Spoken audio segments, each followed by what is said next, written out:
नमस्कार, आप देख रहे हैं यूपी न्यूज एक्सप्रेस और मैं हूं आपके साथ ज्योति कन्नौजिया। आइए नजर डालते हैं खबर की ओर। शुरुआती बारिश में ही ग्रेटर नोएडा प्राधिकरण की खुली पोल। हाईटेक क्षेत्र सूरजपुर में चारों तरफ हुआ जलभराव।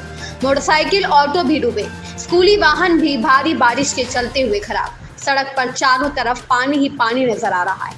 ऐसा लग रहा है सड़क नहीं तालाब। प्रशासनिक क्षेत्र कहा जाता है सूरज को, जहां डीएम कार्यालय, कमिश्नरेट मुख्यालय, जिला न्यायालय और मुख्य विकास अधिकारी कार्यालय है।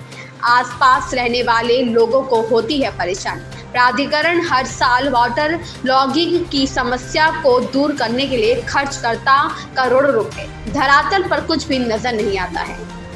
इस खबर में फिलहाल इतना ही। बने रहें यूपी न्यूज एक्सप्रेस के साथ।